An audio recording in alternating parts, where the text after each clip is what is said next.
Thank you, Mads. If you are camera shy, please, you can keep your video off. You can change your name as well. But we are recording this session. It will be made available to those who couldn't attend, and we'll also be popping it up on our social media. So please, pop your video off if you don't want to be recorded. But I would like to start by welcoming everyone. I am coming to you from the lands of the Yagara and Turrbal people, and I pay my respect to elders past, present, and emerging. And also, I wanted to let you know if you want to ask questions, you can do so in the chat as we go, or wait until the end. There will be a Q&A session at the end. There's always a pretty lively chat going on during these events, so please don't be shy. We would love to help you with your questions. So welcome back to The Insider. We had such an amazing time at our Insiders earlier in the month, and we are really excited to welcome EY to their first Insider event. If this is your first time to an Insider event, I'd love to give you a little rundown, or even the first time to a Code Like a Girl event, perhaps. Code Like a Girl is a social enterprise. We are committed to empowering women and girls to pursue a career in tech. We do that through advocacy, education, and employment programs. You can learn more about Code Like a Girl programs, such as our School of Code or our internship program at our website, codelikeagirl.com. Now, The Insider is an initiative where we sit down with Australia's top tech teams. These teams are committed to diversity, inclusion, and safe working spaces for women and non-binary people. We also want to empower our community to seek out great places to work. Women in tech are in such demand, there is no reason to stay at a job where you feel excluded or unsupported. By learning about what's out there, we hope to help you find the career success that you are seeking. In just 1 hour, we're going to learn what is so great about these organizations, such as EY, plus the top tips so you can land your dream job there. And yes, as I mentioned, please keep your questions in the chat or write them down for the end. We will have lots of time to connect with the speakers today at the end. We do try and have these events every month, so keep an eye out. They're pretty regular, and you never know what organization could be coming up next. As I mentioned, we do welcome today EY to our virtual stage and look forward to deep diving into this powerhouse of an organization. EY, their purpose is building a better working world. The insights and quality services they provide help build trust and confidence in the capital markets and in economies the world over.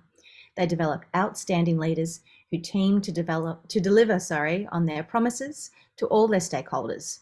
In so doing, they play a critical role in building a better working world for their people, for their clients, and for our communities. In a world that's changing faster than ever, their purpose acts as their North Star, guiding more than 300,000 people, providing the context and meaning for the work they do every day.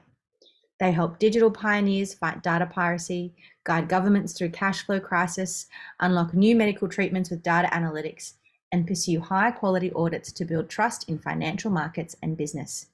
In other words, working with entrepreneurs, companies, and entire countries to solve their most pressing challenges. It's pretty cool. Through their 4 integrated service lines, assurance, consulting, strategy, and transactions and tax, and their deep sector knowledge, EY helps clients to capitalize on new opportunities and assess and manage risk to deliver responsible growth. Their high-performing, multidisciplinary teams help fulfill regulatory requirements, keep investors informed, and meet stakeholder needs.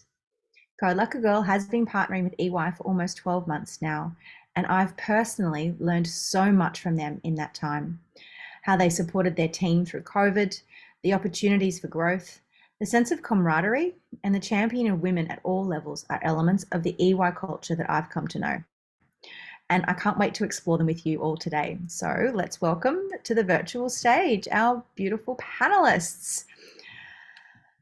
I'm gonna pop in and spotlight a few people. Baby, if you, or Madsy, you write to spotlight Baby, or I can if you need some help. Baby Nagayo, you may be familiar with her name and her voice and her face. She did pop onto our Instagram a few months ago, which was wonderful to see. Baby is a certified public accountant in the Philippines who found passion for information security. She has been an information security professional for 9 years now and is currently part of EY's cybersecurity team in Melbourne. Baby has significant experience on security governance, risk and compliance, including IT and business controls testing, third-party risk management, and regulatory compliance. Next, I'd like to invite Lauren, Oceania Talent Acquisition and Attraction Leader. Lauren has more than a decade of experience across leadership development, program management, success planning, and promotion readiness, executive recruitment, team leadership, and talent strategy. Lauren currently heads EY's Oceania Talent Acquisition and Attraction team and is the Brisbane co-chair of the Gender Network. Lauren is passionate about helping people reach their full potential, both at work and at home, and is a qualified organisational coach. Lauren's personal purpose is to help others rise so that together we can achieve more. Hayley Fisher is the New Zealand Technology and IQA Director, and a lot of other work, program management, technology implementations, and data performance. Hayley, you are a busy woman by the sounds. Hayley is a competent IT program manager, project manager, consulting professional with over 20 years of consulting experience delivering high-performance solutions for global market leaders and world-class clients. She has a proven track record of contributing to large-scale strategy, business, and IT initiatives within the UK, Europe, USA, and Australia. She's also worked on various end-to-end ERP and large-scale core program replacement software implementations. She has extensive experience in application development, robotics and automation, ERP system implementations, CRM, billing, financials, and reporting, with her main skill, if all those weren't enough, being transformation program delivery, including data management, data migration, system integration, and business process re-engineering. And Sam, who's with Hayley. Hi, Sam, who is the Director of Financial Services Consulting. Sam has recently joined EY as a Director in Financial Services. Sam has over 20 years experience in technology, working across multiple sectors and geographies, including the UK. Her core expertise is leading transformative programs of work, focusing on intelligent automation and next-generation products and services. She is passionate about revolutionising the way we work and a keen interest on the workplace for future generations, something we're also very interested in here at Code Like a Girl. Prior to joining EY, Sam co-founded and was the CEO of several successful startups within the New Zealand market.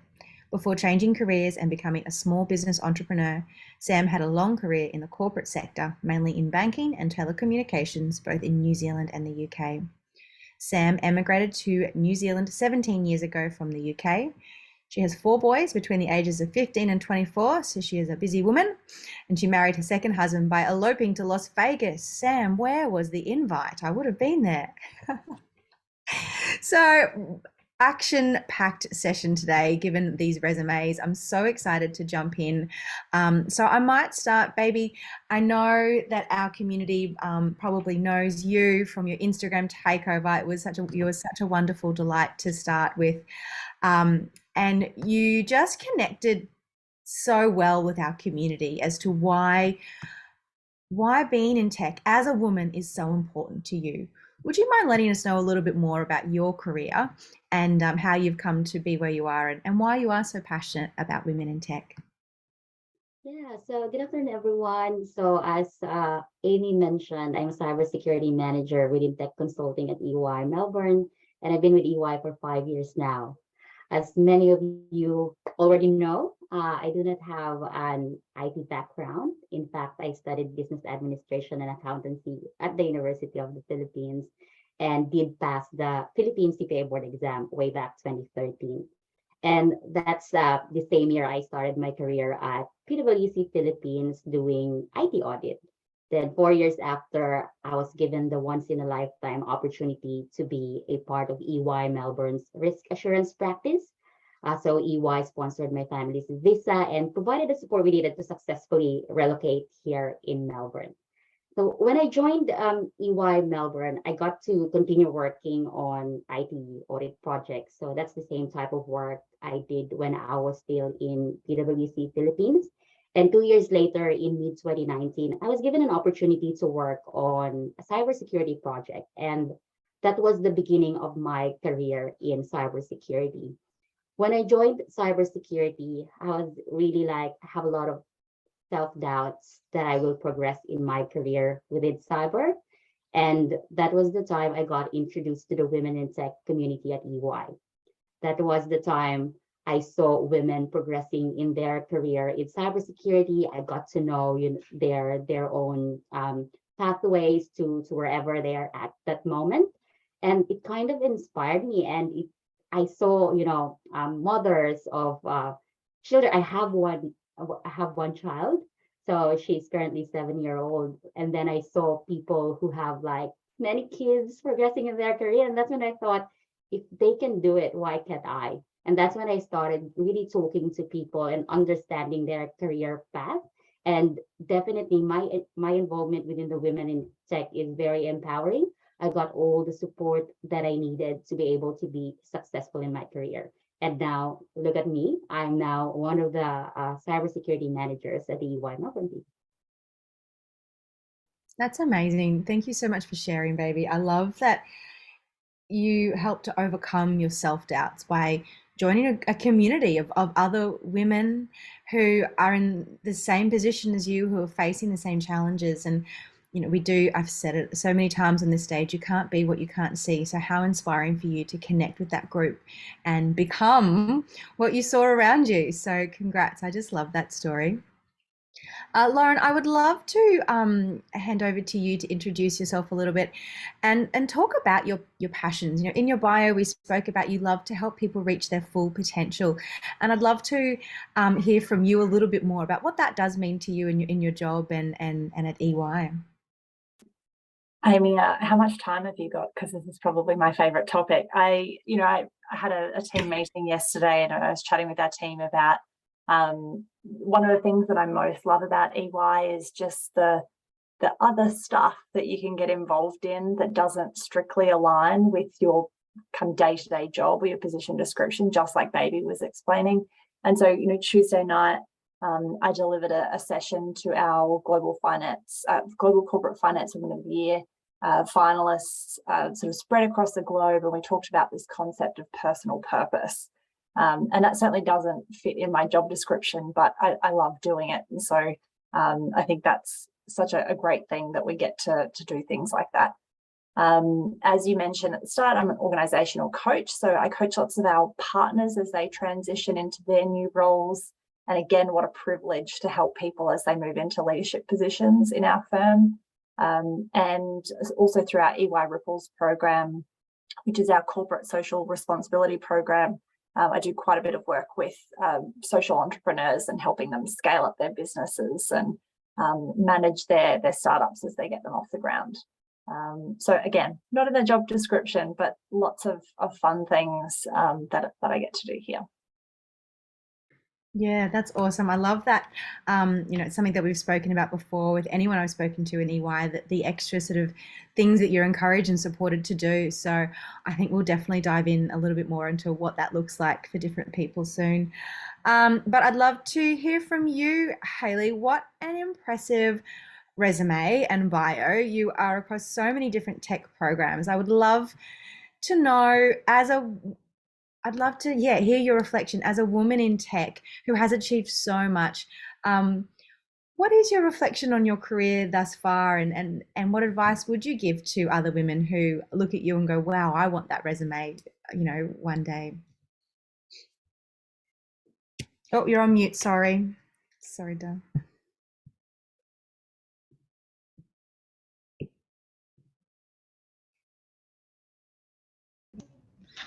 It's so funny because the two of us are sitting next to each other here, and we're not usually this close. Yeah, that's true. And so, my friend over here is feeling a little bit uncomfortable. But thank you, Amy. It all just sort of crept up on me, like when you said 20 years and sort of like went through my history of projects that I've worked on. It does sound like quite a lot, but you know, it was one step at a time. So I started my career, you know, coming out of university, and I did study computer science, so a little bit different to baby. It was always sort of like, you know, way back there, sort of in the background. So I didn't intend to study computer science from the start. I actually wanted to be a fashion designer. Thankfully, I didn't actually go down that path because I can't even sew a button onto my kids' uniforms. So it's probably good that I ended up going down the IT route. So started off as a graduate at Accenture. I worked with them in both Melbourne for 5 years and then also moved to London for another 5 years with them. I did a lot of travel throughout Europe and also America.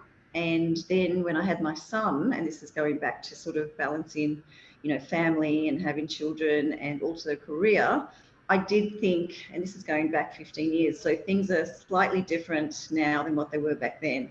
The 15 years ago, I didn't think I could do both, and probably would have been frowned upon if I said I couldn't go to a location to work because I've got a baby at home. So I think, you know, it's been fantastic to see how things have changed over the years, and it's a very different working environment now, where particularly at EY, that's totally understandable, and you've got a lot of support when you do have a family. So I left Accenture at that point in time. I spent about 12 months with my son at home, which was wonderful, but then I was itching to get back to work. So I ended up working for myself for a number of years.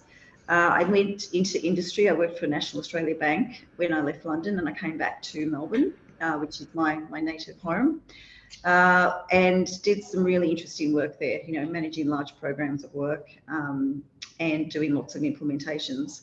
And then there was something that was sort of like, you know, gnawing at me, where I felt I hadn't actually finished my consultancy, you know, period yet.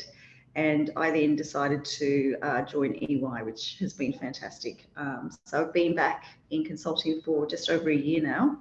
And within a few months, I was offered a role to come over to Auckland to grow out the tech consulting practice within New Zealand, which has been fantastic. So I've been in Auckland now for about 4 months, and I've been enjoying every minute of it. So, you know, as I mentioned, it just all sort of crept up. It didn't, you know, I didn't plan it. You can't plan these things, but they just sort of fall into place, I think. That's awesome. Thank you, Hayley. I love to. I'd love to unpack with you a little bit more that what flexibility looks like for working mothers, because I know that will resonate with a lot of our community. But first, we need to chat with Sam. Hi, Sam. Welcome. Hello. How are you? Good. Hello, Welcome everyone. to the virtual stage.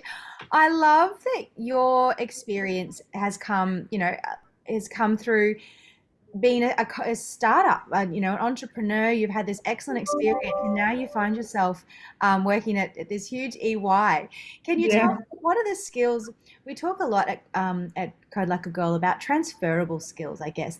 Just because you haven't had extensive experience in tech doesn't mean you don't have transferable skills. So how did you find in those, you know, being a CEO, being a founder of a startup, how did those skills transfer into working at EY, into a big global organization? Great question.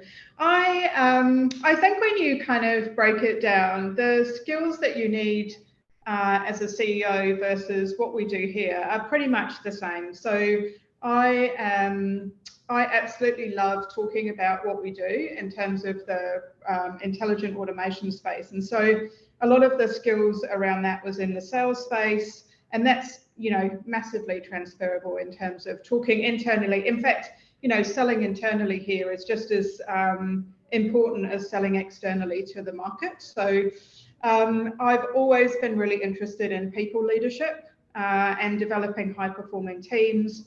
And again, you know, I think some of the operational but also leadership roles that you have being a CEO and running a company, you know, you just bring those with you. And I've taken those skills with me throughout my career in terms of, you know, thinking about people's development, being responsible and supportive of people's careers. And I think the difference when I was running the companies was, you know, you're also responsible, I suppose, for the development of the actual company itself.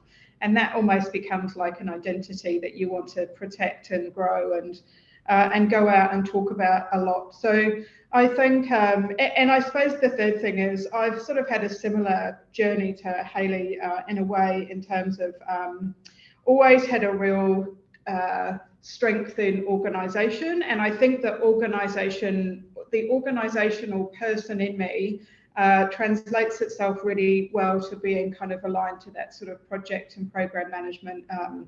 And I guess the people side of it, again, very aligned to wanting to do transformational change programs. So I think when you think, and when I was reflecting, I was like, I think now when I can look back on my career, a lot of the roles I've had, or a lot of the organisations I've ended up in, really align with the kind of person I am and the kind of skill sets that I have, actually just being a person, not even a professional. And I think that that's really interesting, because I think sometimes we want to overthink it, but actually we've all got inherent strengths, and we're all really good at something, or we all really enjoy doing something. And I think when you get down to its simplest level, like, I love being in control and I love organising things. She does. I do. And that translates really well to some of the roles that I've had. And so I think, then you can kind of build from there. And that's fantastic, isn't it? That you can take that and make it into a professional career that you can be really great at and really proud of, and someone wants to pay you for. You're on mute now, Amy. Good to see it's not just us. Yeah. What I said was just so profound, but it's gone, so I'll move on. No, it wasn't. So I love that you spoke about your personal skills in there, that you've found what your personal skills are and how they translate into the professional world. Has there any work that you have done to identify those, or any advice that you could give for young people who or people who are having trouble to find out, to have that bit of self-confidence and knowing, listen, I am good at this. This is something that I excel in. Is there any advice or things that you have done to find out what those personal skills are? I think that there will be lots of other people much better qualified, but I honestly think that now it's easy, because now it's a hindsight thing, and so you can kind of go, wow, I really recognize that about myself. So I think if I was to give advice, I would probably say, everybody really knows.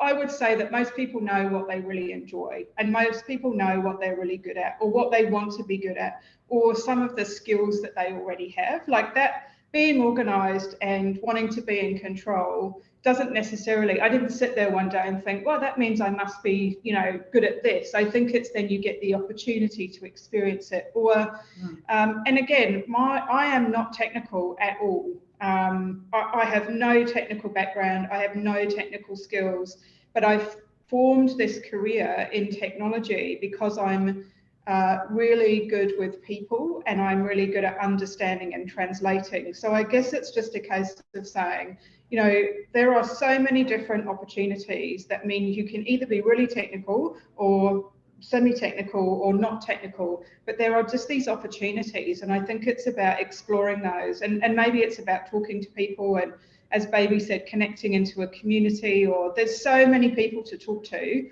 I think just, going through a process of having those conversations, I think would be my advice. Absolutely. And I think you're absolutely right by saying you don't necessarily have to be technical and have deep technical skills to be in technology. Technology is basically, I like to call that trilogy of, people, process, and technology. That underpins everything. So impact to people, for example, in an organization will then impact the processes and impact, the technology that enables those processes. So you could be in change management, for example, have very little to do with actual technology, but you're more in charge of looking after the people and making sure that they're comfortable with the way that the processes have been re-engineered.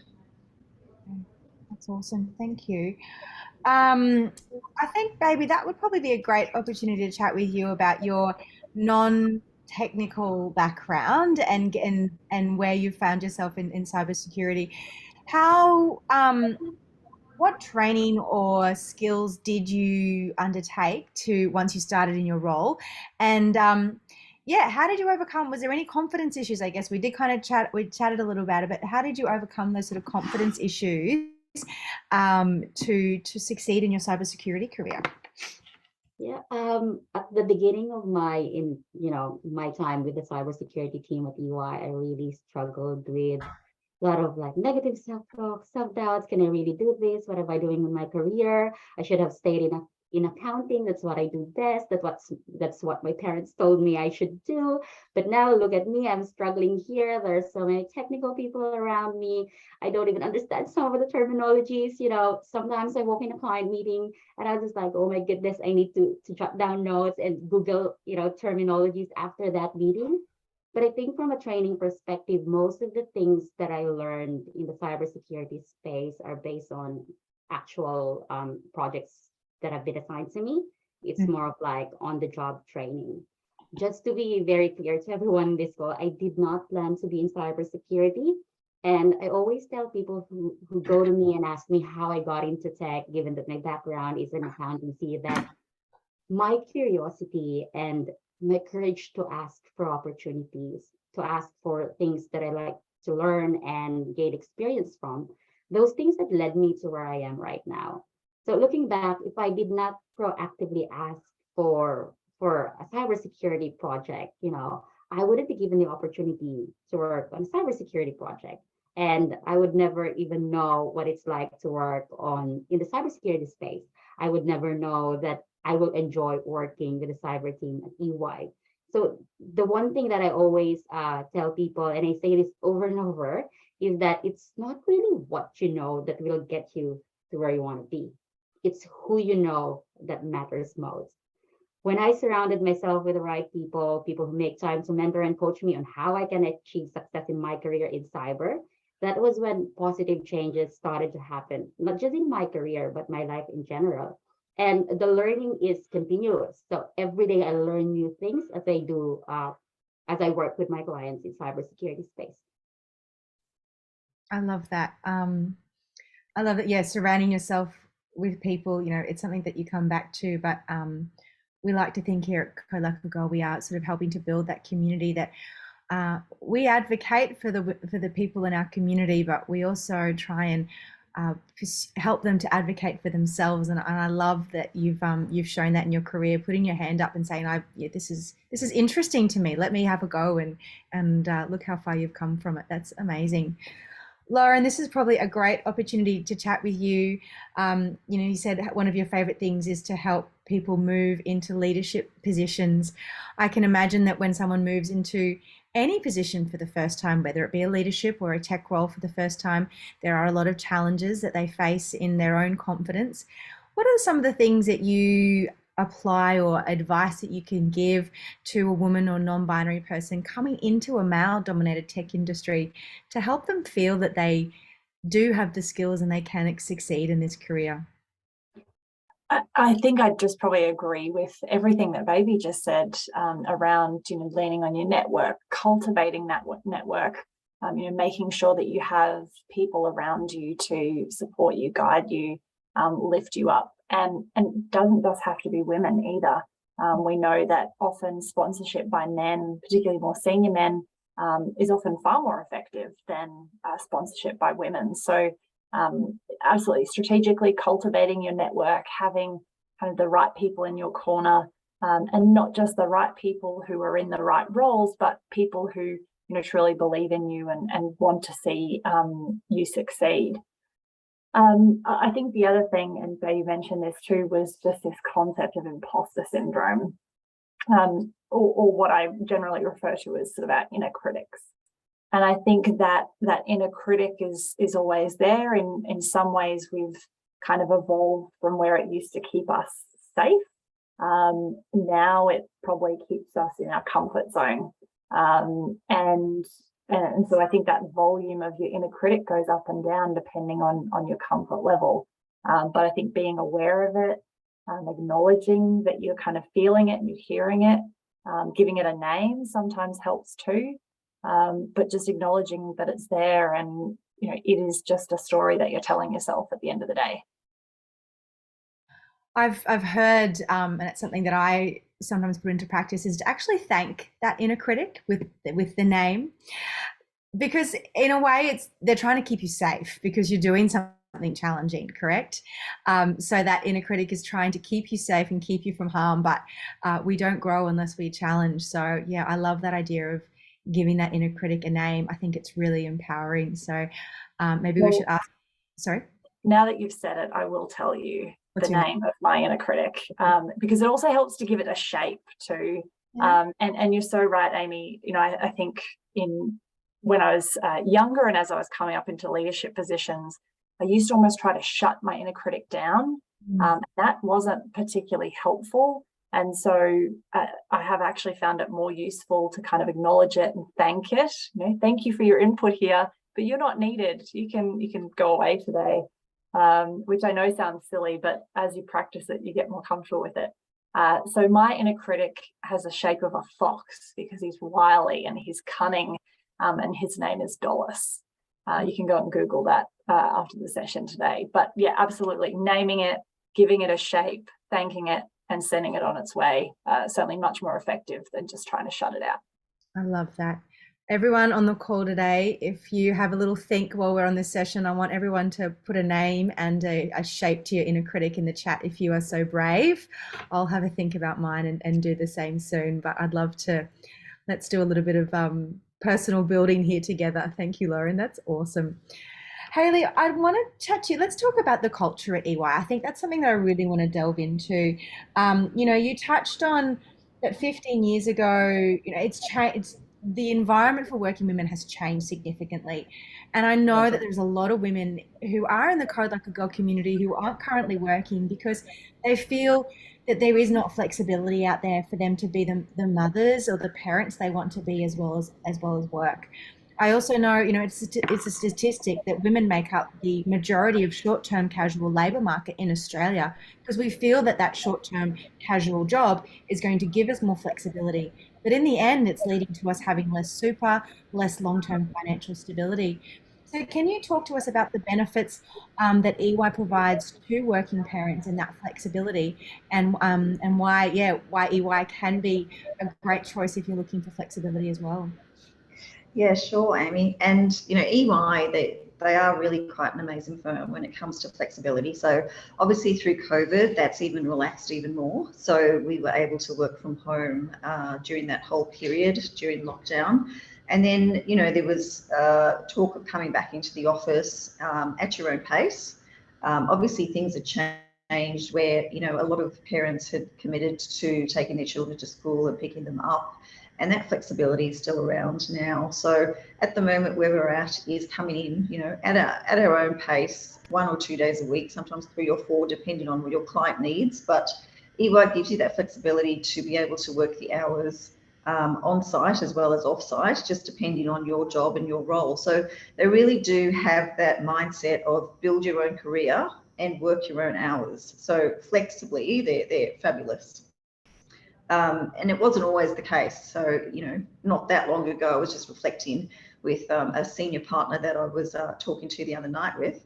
And he said, you know, when he had his children, he's got 2 boys and they're 10 and 12, so also not that long ago, there was 0 parental leave for men. And, you know, now that's changed. So I believe it's equal at EY. Not sure if you can confirm that, Sam, but I do believe that men get the same rights as women. And therefore, if you do have a baby, you know, you can take a significant part of your time off work, which is excellent. I also know that they also got rid of the waiting period. It used to be 12 months before you could actually be eligible for maternity or paternity leave, and that's been waived now as well. So another great step forward for parents. That's awesome. I think oh, sorry, you go, Sam. No, I was just going to say, I think I agree with everything. And I think even the thing I've been quite surprised about in a really pleasant way is, you know, sometimes we do have to, we moan a little bit about the sometimes 8 o'clock meetings that we have to come to. Yep. And that's just part of the job. It's not every day, but, you know, sometimes every Thursday we have the 8 o'clock meeting. And I was super surprised that people have to do school drop-offs and no one, you know, it's just a case of saying, I'm going to drop off now for 10 minutes, I'll be back, I've just got to drop the kids at school. And I just think that that's so fantastic that, you know, it's just a given that that's how we work. And it actually just makes it part of it's just part of how we are. It's not different. It's not emphasized. It's not focused on. It's just, that's the way it is. And it's really cool, actually. I think it's really cool. Yeah, and we just make it work. You know, I think everybody's committed to just make it work. They understand that everybody has lives outside of the office. And we all have different needs, and we just make it work within our team. We also have a fantastic partner who really understands that, and so he encourages us to live our lives and obviously, you know, do what we need to do first. Yeah. People first, not professional first. Correct. Yeah. And I love that reflection on the parental leave for men. I think there is, amongst some people who might be a bit more old school, this feeling that that women are asking for more rights than men ever had, but that's not true. Equality is for everyone. Flexibility is for everyone. So as we embrace this future of working that is more flexible, that does put people first, it's men, it's non-binary people, it's women, it's anyone who wants to pursue in a career that can have that flexibility. So that's awesome to see it championed at EY. That's very exciting. So I'm sure some of the burning questions on the line today will be around how do we get a job at EY? So who would love to talk to me about what makes a resume stand out? What is EY looking for a tech role particularly? And what are the interview tips that you could give someone as well if that resume does land in the right place and they get an interview? Who wants to answer that? I could probably start, if you like, Amy, because that's exactly what I'm doing right now, building out the workforce in Auckland for tech consulting. So yes, you're absolutely spot on. It starts with the CV. So I'm going to give you some, you know, really basic tips, but hopefully it'll resound with some of you. You write your CV in the third person. We don't always receive CVs like that, but that's how it is actually preferred. We also would like to see your most recent experience at the top and then sort of work your way down. You know, if you have technical skills, like for example, if you've already worked somewhere else and you're coming into EY as a lateral hire, which is what we call somebody that's coming from industry and not necessarily as a graduate or an intern, but has come in from another sector. We're looking for their technical skills, but also their soft skills. It's just as important, right? So we want to know, you know, do you have those leader qualities? Are you great working with teams? Are you a team player? You know, are you a relationship builder? Because that's also important for us at EY as well. When we go to interview anybody that's been successful to get through to the interview process, we're looking for somebody that we can put in front of a client. So you need to have those communication skills and those social skills as well to back you up. So it's really not just the technical skills that we're looking for. Sam, do you have anything more that you can add to that? I would just say I think that an interview is the one of the times that I think that you should always think about being really self-focused. So I have sat through lots of interviews where typically the interviewer will say, can you give me an example when? And I think, one, do some prep, think through, research, what are the things, what are the examples that that person might ask you? I think that you should be really courageous. If you want to get some examples, I don't think that there's any reason why you can't communicate with the recruiter or the person actually interviewing for the job to say, what are you going to ask me? Or be a little bit different. Don't think that you have to just fit within the mold of the process. Going back to the interview, I think, you know, people tend to say, you know, as a team, we did this, or, you know, we achieved this. And I think in an interview, it's about what did you do to change, or what did you do to create an outcome? And I think you need to be really selfishly focused on promoting yourself. And I think that that's really okay, because it's actually one of those examples in life when if you walk out and you haven't done that, the person that you've been talking to is like, I wish they would have just talked about themselves. Yeah, I always say to my children, there's not a prize for coming second in a job interview, right? So be bold, put yourself out there and really showcase your skills. I think it's really important. A lot of us struggle with that because we don't feel comfortable talking about ourselves and being, you know, positive and confident. But I think this is where you really need to sort of bring it all to the table. You only get one opportunity, so don't miss out on that. Yeah. You know, showcase your skills. Lauren, did you have something to add to that? I completely agree with what Sam has said, and it's certainly feedback that I've had at interviews in the past. You know, we speak a lot about we, but what about I? And I know, you know, generally women in particular are more comfortable in the we rather than the I. And so probably the only other thing I would add is keep your CV short, 1 to 2 pages max. At EY globally, we received 4 million applications last year, and that's a lot of paper. So yes, keep it short. You only want your CV to get you enough to get an interview. You know, open the door to an interview, and then you really sell yourself at the interview. And maybe taking even a further step back is when you go to apply. You know, don't feel like you have to tick every single box to apply for a job that's advertised, because I'm sure there's plenty of people out there who see 1 or 2 dot points and go, yeah, I'm going to throw my hat in the ring for that. So don't feel like you need to tick every box to actually apply. And that was just the other thing I was going to say. And I think when you're in a big machine and you're applying, maybe this doesn't apply, but use the opportunity as a cover letter. If you get the opportunity to send a cover letter, it may just go to a recruiter, and therefore this may not work. But especially if you know that you can have a communication with the person who's actually recruiting, I would just call it out, and I would say, this is why I want you to meet with me. I think people are looking for individuality. So I think it's about you thinking about, you know, maybe I don't have all the skills, or maybe I don't have all the experience, but I'm certainly going to head that off, be upfront. But these are the reasons why you should meet with me. You know, I want you to meet with me because I want to have an opportunity to demonstrate. And honestly, I would love to have even half an hour conversation with someone that had that took the opportunity to do that, because I would just be really intrigued to meet that person. Does that kind of make sense? Yeah, that's beautiful. I love that idea of putting yourself forward, talking about what you want to achieve and who you are, and to stand out. Because I was going to ask how can you make a CV stand out, but I think you've answered it there, Sam, just with that cover letter. Take the opportunity to talk about what makes you the perfect EY candidate. I love that. And putting yourself forward, I wanted to reflect on that for a minute. I'm not sure if probably everyone knows this, but Beyonce is traditionally a very shy person. So she has her little persona that she puts on to go on stage called Sasha Fierce, right?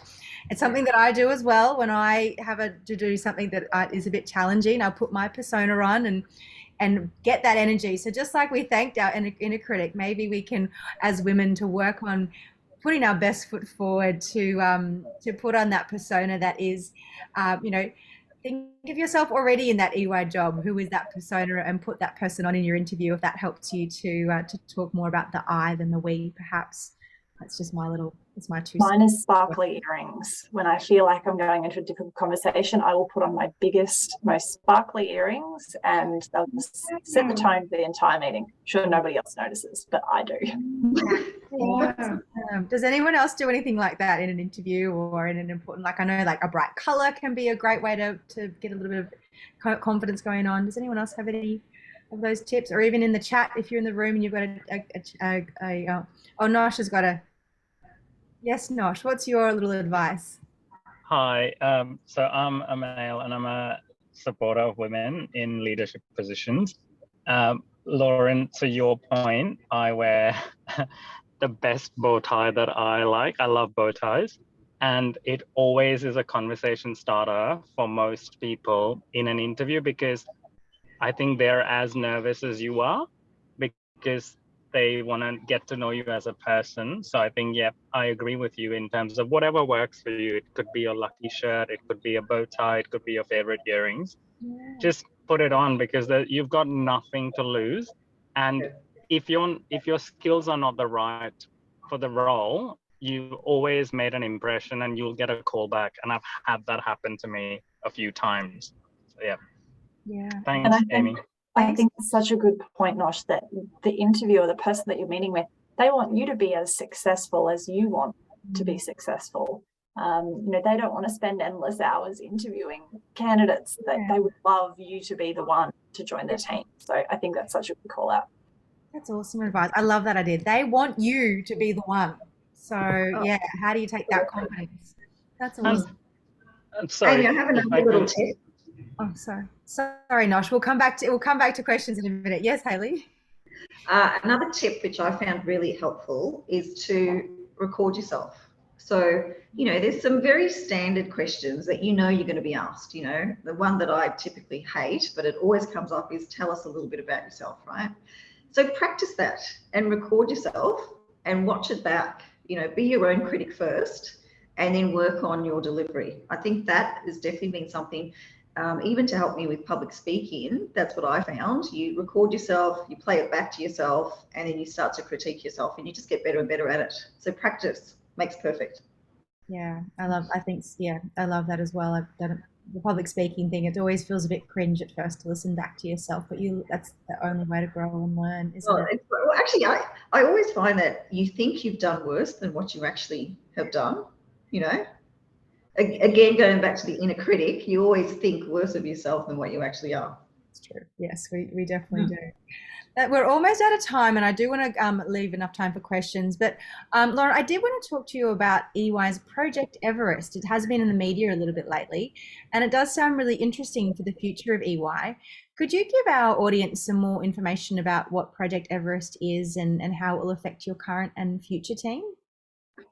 Thank you for asking, Amy. It definitely has been in the media, and not just here in Australia and New Zealand, but globally. It's I think not just a really hot topic for us, but for lots of our competitors as well. So for those of you who aren't familiar with kind of a traditional Big Four environment, we have kind of our audit and consulting practices in particular are often at odds with each other, going after major clients, but we can't service major clients if they're being serviced by audit or consulting or vice versa. So lots of conversations with kind of the regulators and the market globally, and we've effectively made the decision that for us to grow as a business and for us to be able to continue to build a better working world and service even more clients, is that we will split, or vote to split, I guess, to form two multidisciplinary organizations. So largely consulting on one side, largely assurance and audit on the other. Both have kind of elements of both kind of areas of the organization. We're actually going to a partner vote early in the new calendar year. So globally, our partners will make a decision on whether we proceed or not. But it's a really exciting time for us. We're going to be the first of the Big Four to do this. And if we're talking about tech, it sits obviously on both sides, particularly for our digital audit practice and our tech consulting practice. But certainly in our tech consulting area in particular, we'll be looking at sort of a globally integrated corporate rather than a sort of partnership as it is now. So lots of exciting things to come, and we'll know more probably early in the new year. So I'm sure you'll hear more in the media then too. Beautiful. Thank you, Lauren. That sounds like there's some big things ahead, but yeah, really great to hear the future of EY there. So we've only got 10 minutes left, which is a really great time to ask some questions of the audience. Anyone that's here, if you have a specific question for one of our panelists today, or even just a more general question, please pop it into the chat, or pop your hand up if you wanted to ask live as well. I'm just having a little read through. There's some great advice already on how to dress the part, look the part, feel the part, more importantly, like lipstick. And Shan has to go to a lot of appointments with her children, medical specialists, and she dresses like a lawyer and carries a folio so she gets taken seriously. So I like, it can come into our personal life as well. That's awesome. So is there any questions in the group that we wanted to? Hannah, did you have a question? I did, yeah. Can I just check my rubbish microphone on my headphones work okay? We're getting I was intrigued if you could give an example of a project that might be a tech project at EY, just to kind of help understand the sort of skills that you the variety of skills that you might need or be able to apply. Great question. Thanks, Hannah. Who would like to answer that one? Yeah, I was just saying to Sam that she should actually answer this one, because I think what they're doing in their space at the moment with intelligent automation is fantastic. That's a good point. Thank you for that. So when we think about intelligent automation, the really cool thing about it, and why I love it so much, is because it's actually really complemented between the business and technology. So robotic process automation, or software robots, or digital workers, or whatever we choose to call them, essentially is a software platform. So it is actually a piece of code, right? We are developing in a technology platform. So I think that, if you think about it, let's say 50% of what we do is technology focused. But the really cool thing is it's actually led by the business. So it's actually working with business users who may be sitting there going, I've got this really repetitive process that I do day in, day out, and I have to put information from one system to another system, and then I have to do all of these manual repetitive things. And these people are the people who are either running the teams of people who do that, or they're the people that are actually doing it. And I think when people realize that what we're trying to do is to, take away the repetitive task with this piece of technology in order for them to be able to do much more exciting value-add activities at work. And so 50% of that is about how do you go about, like Hayley said, actually, what's the change impact to people? And I think we can already kind of go, the biggest change is, am I going to lose my job? And so there's a real element of talking to people and getting them really comfortable. And then, okay, so now we've got digital workers working alongside human workers. And again, it's like, so what does that mean for me? And how do I work in this new environment? And, how do we make that feel really good? And then what am I going to do? So now I'm not going to be doing these tasks. What am I going to be doing? And so the other 50% of that is, the business element of it. How do we change the business? And so I think that when you think about that, the skill sets that you need are, that project management, the process, being able to understand the process. You could be a coder. So actually some of these new technologies, you don't actually need really deep technical skills. You can just really pick it up. Like we've got people that I can do the coding in this technology platform. And so I think when you think about it, there's sort of like this, you could be deep technology, you could be infrastructure and architecture and solution design, or you can be business, where you can be thinking about the business process or the transformation or the impact to people. So, when that's a really nice package of technology and business, and you can be in either of those. And what I do is I know enough about the technology platform to be able to talk to it and explain it, but I don't actually need to know how it actually works, at the lowest common denominator. So I hope that that's kind of given you a good example. Did that answer the question? Yeah, that's very, very. Hannah, did that help? 100%. That was great. Thank you. Cool. Thanks, Hannah. We've got lots of questions coming in, so we might have to keep our answers short because I do want to get to everyone. Katie has asked, how is career progression supported at EY? Are there development avenues and training for juniors or career changes? Who might be best to answer that one? Lauren, maybe? I'm happy to take that one. So yeah, we have, I guess, both formal and informal kind of learning and career progression support. We run sort of mid-year and year-end reviews constantly that look at, our high performers, our people who are standing out and who are ready for promotion and progression each year. And then as you do progress each year, you get the opportunity to attend milestone events, which have just come back face-to-face for the first time this year, which is super exciting. I was actually in Kuala Lumpur last week for our new director program. And I think our new SM4 programs happened this week. We've got our new manager and new senior programs coming up in the next little while as well. So absolutely lots of support as you move into new roles and you progress your career. And then as you become more senior, we have other kind of development opportunities, things like Accelerate, which is for our high performing and high potential female senior managers, Generate, which is for directors on the path to partner roles, and obviously our coaching program as well. So lots of opportunity and support for career progression here, and not just up, but certainly sideways and into different service lines as well. Beautiful. That's awesome. We have a question for you, baby. I'm going to try and get through these quite quickly because the time's running short. There's a question around I assume, I'm sorry, I'm not even going to try and pronounce your name, Nuran, perhaps, started their study, a Masters of Cybersecurity. What advice do you have to participate in maybe some volunteer projects or something else to help support, I assume, to help support their career?